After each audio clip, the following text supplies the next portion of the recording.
Oh, hey, Critic. Merry Christmas Eve. So merry about it. I have just seen the absolute worst holiday special of all time. Santa Zombie Eats Jesus? Worse. It's so bad I haven't slept at nights. It's kept me awake throughout the entire season. If I'm not careful, I might start hallucinating. Hey, Critic. Who are you talking to? You got any NyQuil?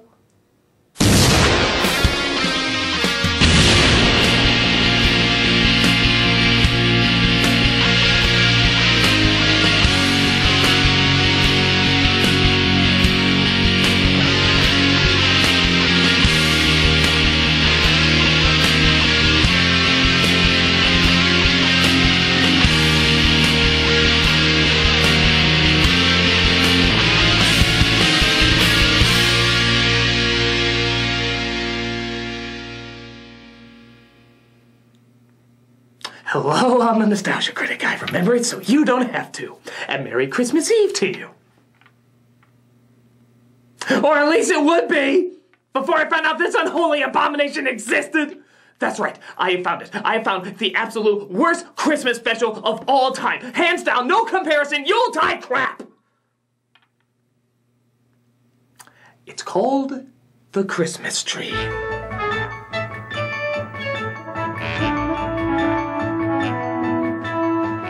It's unlikely you've ever heard of it, but it's getting more and more of a following as, you guessed it, the worst holiday special ever made. Its acting, atrocious. Its animation, beyond cheap. Its story?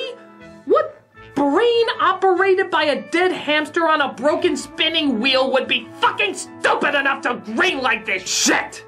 It might be the only Christmas special where literally everything about it was done completely 100% wrong. And I mean everything.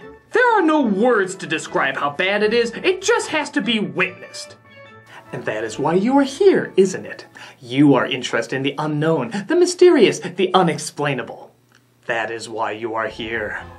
And now, for the first time, we are bringing to you the full story of what happened that fateful day.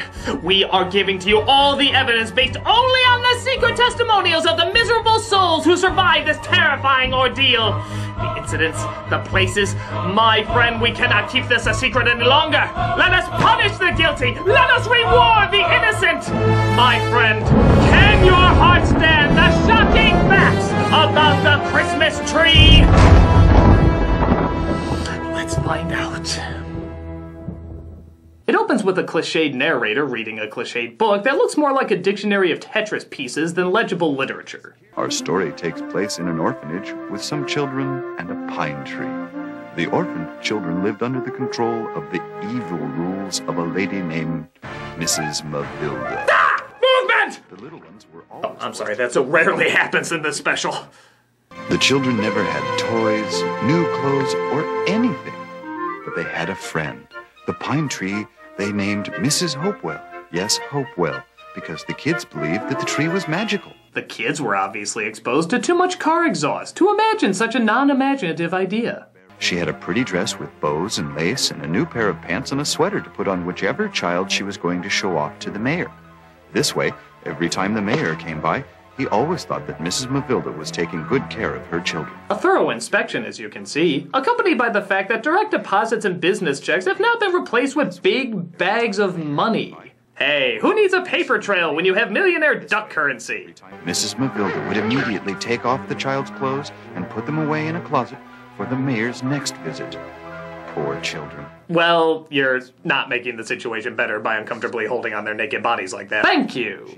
So Mrs. Mavilda bets all the money she has on poker games with her friends, and the kids continue to suffer for it. She doesn't even let them feed the street dog named Licorice, as she tries to have the pound take him away.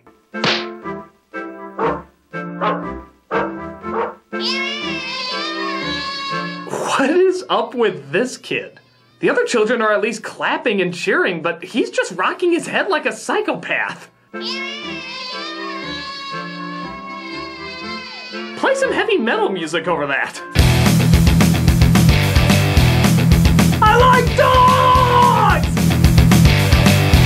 Later on, we see a family moves into town and is looking for work. So they go to the mayor, which doesn't really seem like his jurisdiction, but again, he keeps his bank account in money bags. And he tells him that the husband can work at the lumber mill, but has to live in the boarding house without his family. However, he offers the family a chance to live at Chateau de Fuckhole, where Mrs. Mavilda will take the mother, named Judy, in as an assistant. Come from the mayor's. I know. I'd better go now.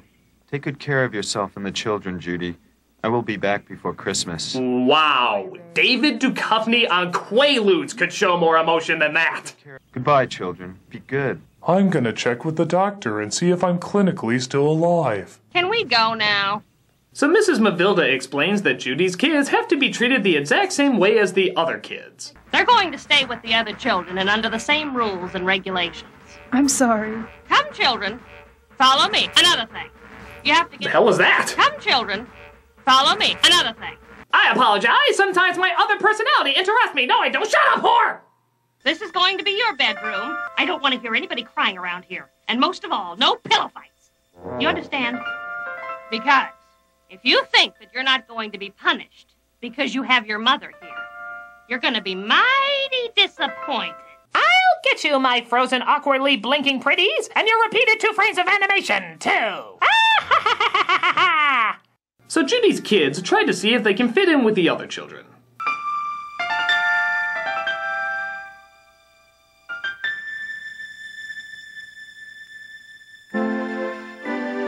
Oh, was that supposed to be charming them or satanically hypnotizing them? But their creepy-ass smiles seem to win them over, and they start to know each other better. My teddy bear has only one arm, but my mom says Santa will bring a new arm for him. What? Not when you go through the window. What the hell did you just say? Yeah, I don't know if this kid is the directors, the producers, or even the casting agents, but there is no way she got through any kind of audition process. Justin is busy all year. Mommy, come here and see Mr. Topwell. And besides, I brought the food. She's not technically killing the art of human speech as we know it, but she is the seed that will grow a horrifyingly large oak. Speaking of which, the kids show Judy their only friends, the tree named Mrs. Hopewell, and their dog Licorice. And to the mumbling girl's credit, none of these other kids are gonna win anything resembling human respect with these performances either. I knew we should have never shown him to your mother. Adults are always the same. I just learned how to speak 3 days ago, and according to the Craigslist posting, that's all you need to be in this movie. Now we have to do something for Mrs. Hopewell, too. I've got an idea. We'll decorate her with her dead brethren. That way she'll remember that no matter how pretty she is, she'll always be thought of as a tool. Much like you children are in this movie. So the mayor sees the kids and Judy getting along and thinks that they deserve even more money.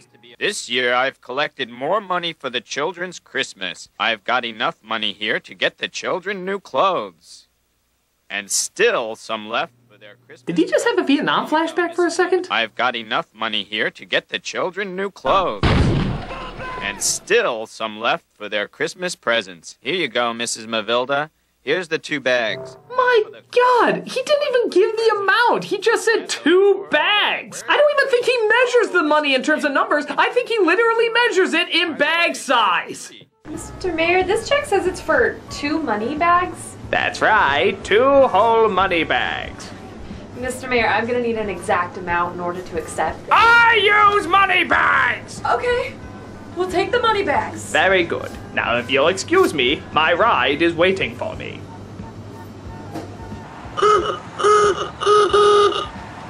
I'm glad those poor little things aren't going to have to spend another winter in patches and rags. By the way, where's Judy? Oh, Mrs. Kindle. Good that you're here. I just gave Mrs. Mavilda the That was awfully money. quick. I didn't even hear a footstep. Would she just beam herself into the room? By the way, where's Judy? Oh, Mrs. Kindle. Good that you're here. So the mayor wants her to pick out fancy new clothes for the children as Christmas gifts. But the kids don't know what Christmas is, so Judy explains. Christmas is a pretty and happy time of the year.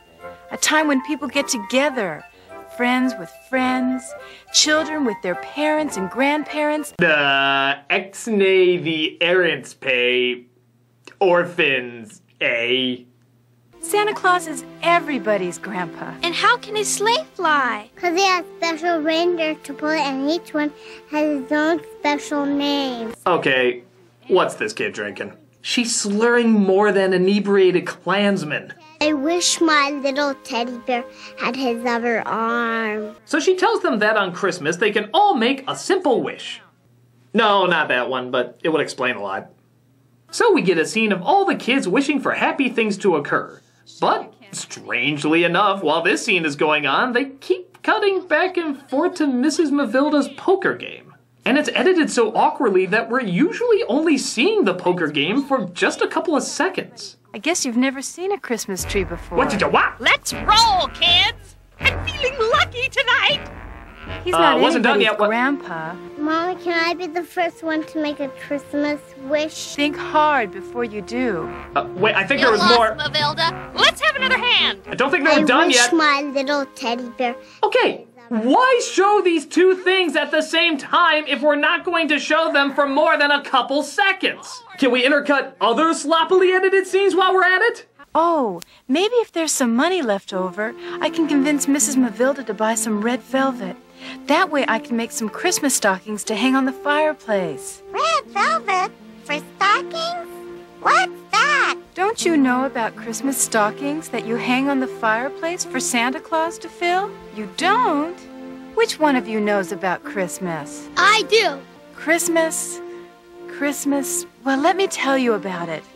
So it turns out Mrs. Mavilda bet all the money and lost it, meaning she can't get any new clothes. I want to tell you something, and you better listen.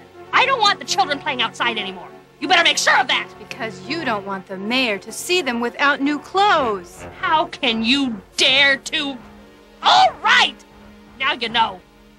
And now that you know, you better make sure you don't tell him a thing, or you and your children are out in the cold. Now you go get those children back inside. Before my brain gets taken over by another personality. So Judy lets the kids know the bad news. You know the new clothes we promised you? Well, I'm afraid you're not going to be getting them. I know, but there's nothing I can do about it. That's not fair, Mrs. Kindle. Please, children, don't make it more difficult for me. I mean, Jesus, all you kids ever do is think about yourselves. Don't you kids ever think about me thinking about you, thinking about yourselves? But Mrs. Mavilda decides that Judy is getting too much respect from the kids, so she tries to figure out a way to get rid of her. She's changing everything around here. I gotta get rid of her. But how? Well, maybe you can start by getting out of the fucking bed. It's like 1 o'clock, you lazy bitch. Get moving. What if I make that good girl into a bad one? Yeah! I'll make her into a thief, just like I did with the girl that worked with me before. When was that? We never saw that. Okay, is this like a real person, or are we to assume this is yet another personality that she has in her head? This woman's making a beautiful mind look like a simple romp. So she calls her henchman, yeah, she has a henchman, what with the accents and stuffs, and asks him to frame Judy for stealing something of his. But one of the girls hears her and tells the other kids. They all decide that something has to be done. We can't just stay here without doing something. What can we do? What about your mother? She's also in danger. The hell is that? I'm the one that knows where his office is. Do you know where his house is? Okay, Zortor, your impression of a small human child isn't fooling anybody. Curses! I'll get you next time, pitifully dubbed humans! Speaking of which, there's a great irony that all of these children are obviously voiced by horrible child actors, but one girl is clearly voiced by an 18-year-old. You mean you don't think our star is going to make it on time? What if one of us goes to him? But where are we and where is his house? Okay, pick one. Either horrible adult actors, horrible child actors, or aliens trying to pose as children to take over the universe. So the children decide that Judy's kids should go and get help. From who, you may ask? Santa Claus, of course. Yeah, why not? Look here in my book. It shows that we're not far from his house.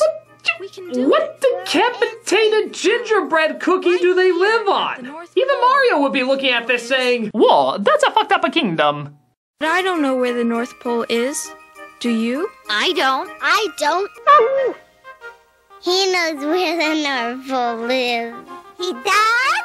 Well, he barked. Obviously, that translates into knowing where the North Pole is. Quite a knowledgeable little scamp, isn't he? Say, I wonder what else he knows about.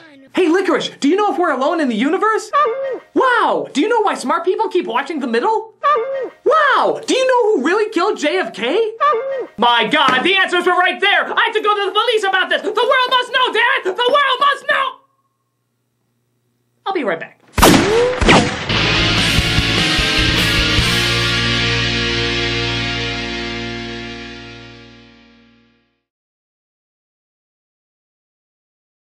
What? Another commercial? Well, this one's really quick. I just wanted to tell you that at theawesomestore.com we are extending our sale on our DVDs and also our charity drive pictures. So that is going to be going until the 1st of next year. So you can still get the good prices on that. Also, our metal prints are in and they're being shipped out even as we speak. If there's any more left, you can take a look, see if you can order some more. And that's about it. Back to the show. Oh, also, you will die if you don't know this. So Judy's kids go with Licorice to find the North Pole. Don't be mad, Pappy. I just had to come. She's down there, kid. You're staring at nothing right now. Please look down. Please look down. Please look down. There you go. But they come across some troubles on their search. Like Baloo from the Jungle Book. Bare necessities! Your asses are my recipes! The simple bare necessities of death!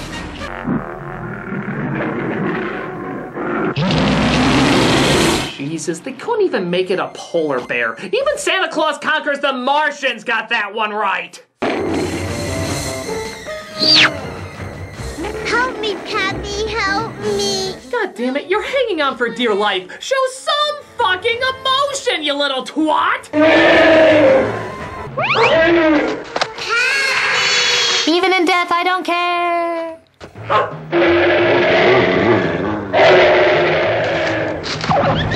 In hindsight, I am a pretty dumb bear. Lily! Lily! Lily! Lily! Where are you? Where'd you go? Oh, Jesus, kid. Will somebody just try? Somebody? God! I'll juggle porcupines with my butt cheeks if I could just get one production assistant or a cast member or the director or somebody just to say maybe, fucking maybe, we should do that take again! Jesus H. Jesus, can we just get somebody with some goddamn emotion? Get out! Pack your things right now! You're fired! Christ! Get out! Spastic hyenas aren't as loud as you. You're fired! You're blowing out the volume levels. I don't think the microphone has an insane bitch setting on it. Except maybe in her case. Frank? Do you still have that electric chainsaw of yours? So Mrs. Mavilda calls her henchman to cut down the tree. Oh, sorry, Mrs. Hopewell. They've established such a strong presence with her, I'm surprised I forgot. As the kids go out and try to stop them. Nobody cuts Mrs. Hopewell until we talk to the mayor. Show them the saw! Whatever you say, ma'am.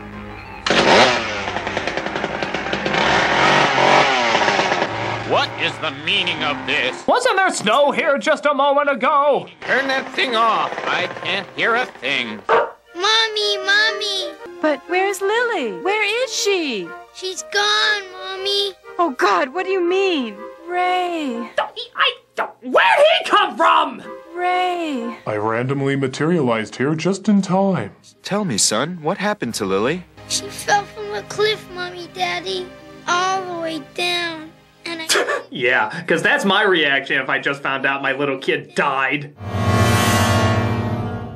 So while the mayor is there, he finds out all the terrible things that Mrs. Mavilda has been doing. What happened with the money that I've been donating? Why didn't Mavilda buy toys for them? And look at them. They look like they haven't had new clothes in years. What if the inspector were to come? I love how he doesn't care that the children's well-being has been put in horrible danger, but instead is more concerned if the inspector sees it and calls him out on it. What if the inspector were to come? Voters don't like their politicians connected to dead children. They are still alive, right? You your tree, Mrs. Hopewell is going to be all right. Okay, is the mayor slowly transforming into an Adam Sandler voice? Because Sandler already ruined one holiday, and I don't think this movie needs any help ruining this one. That's what you think, children! But Mrs. Mavilda grabs the chainsaw and is about to finish the job. Oh no! Holy shit! The moral of the story is don't fuck with Mrs. Hopewell. I am the bark of Satan. Those who wish to demean my evil will be bloodily smoted. Ho, ho, ho! Merry Christmas, everybody! Ah, so it was Santa who fried the flesh of a weak, feeble woman. Merry Christmas?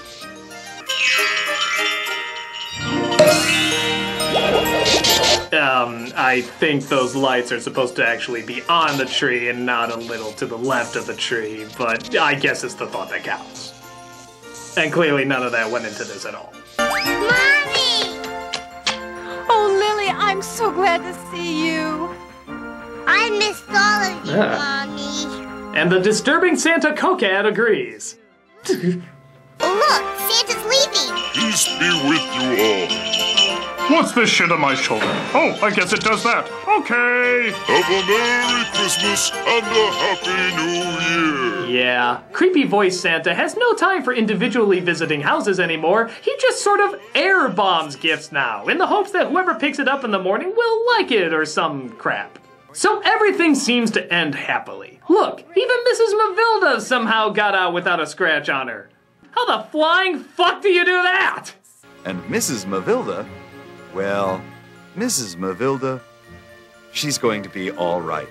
From what I've heard, she went back to work in the orphanage as Judy's assistant.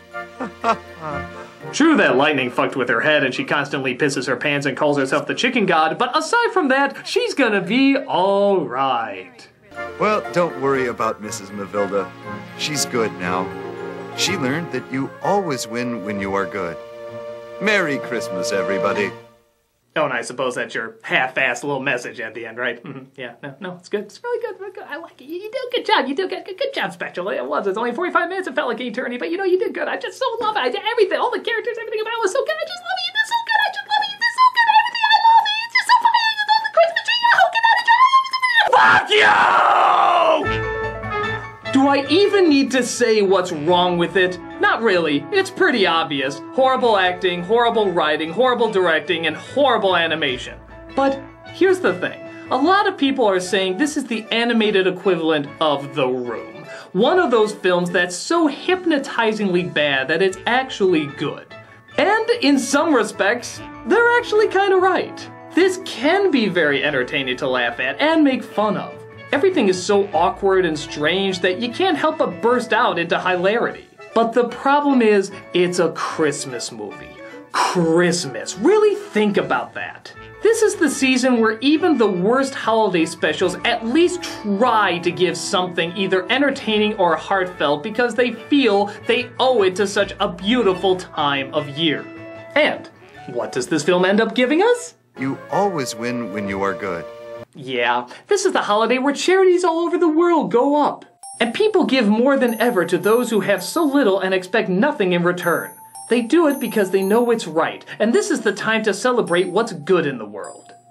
And what does this film end up giving us? You always win when you are good. This is the time of year that brought a war to a halt. Because the message of goodwill toward men was so strong. Because it was a symbol to stop hatred, stop killing, stop everything spreading anything that didn't equal love and respect for everyone in the world.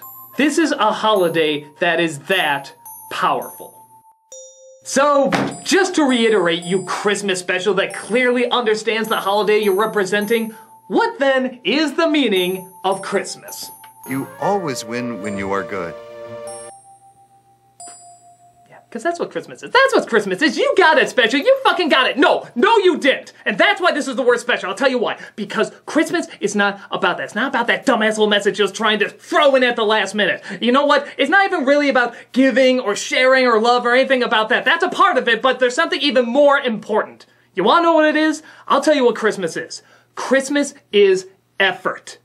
It's putting effort into that kindness. It's putting effort into that sharing. It's putting effort into that loving. Because anyone can just give something. Anyone can just buy something, whether it costs $1 million if you're rich or nothing if you're poor. But by God, it's the effort you put into it. If you got something someone really wanted, then that's effort. Or if you made something that somebody didn't even know they wanted, that's effort. That's loving. It's putting the effort into that stuff. And that's something that's clearly not in this special. They just slapped it together, didn't give a shit. And you can't do that on Christmas, man. You have to try. You have to try to make this stuff good because that is what we're trying to do. It's about putting effort in something that's even bigger than yourself. Because when somebody comes up to me and wishes me a holiday from a religion, maybe I don't celebrate. If somebody said Happy Hanukkah to me, I'd wish Merry Christmas back. You know what? We'd be fine with it. You want to know why? Because we're both sharing something that we believe is bigger than ourselves. That is putting effort into that. That is celebrating something that's wonderful and loving and unbelievable. It's putting that effort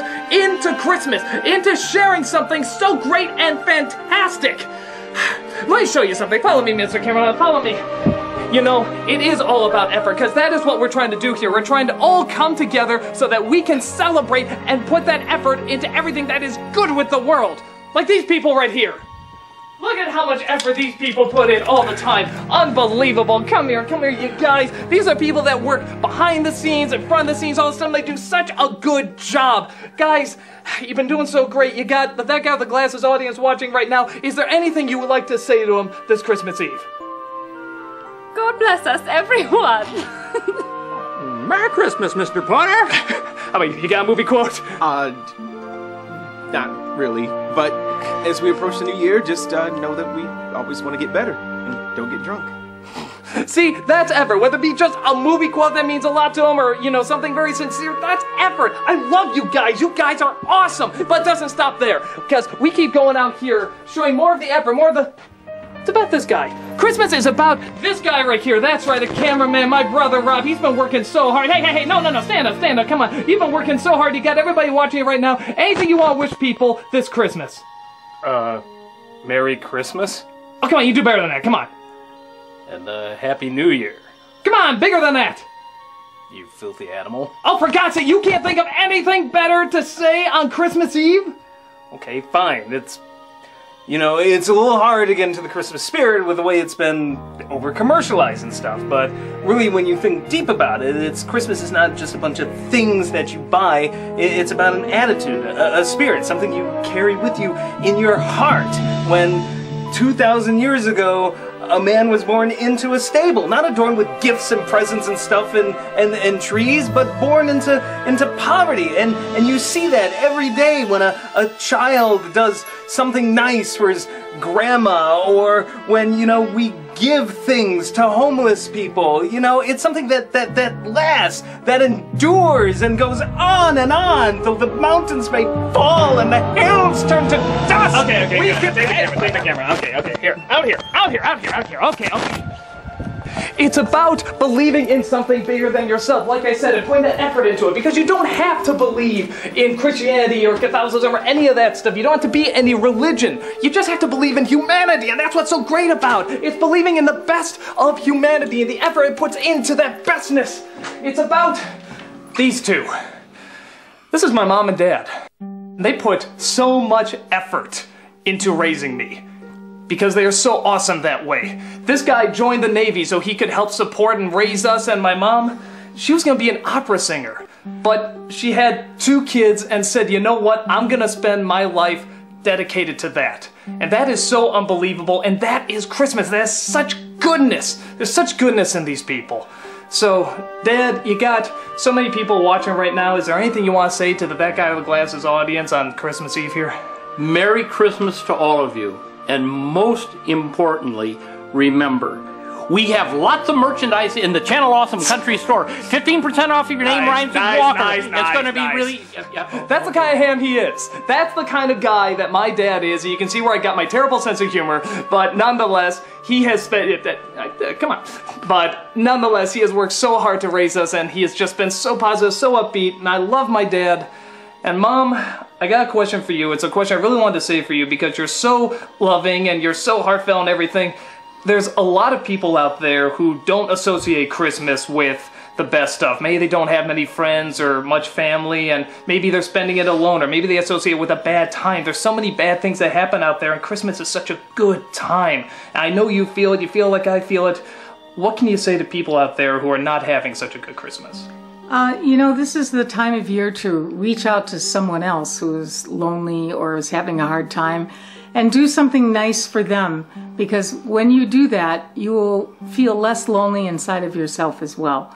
It's a perfect time of year to do something for somebody else and think of others. That's really nice, Mom. Thanks so much. This movie sucks balls, but I love you. Merry Christmas. Merry Christmas! Merry Christmas!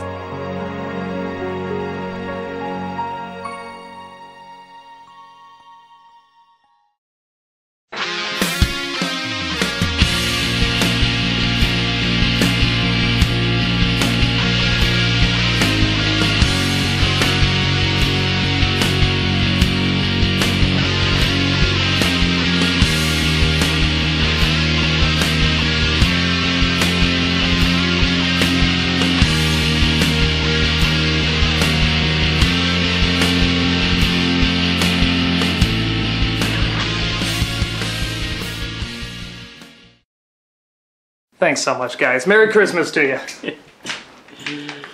Who the hell was that?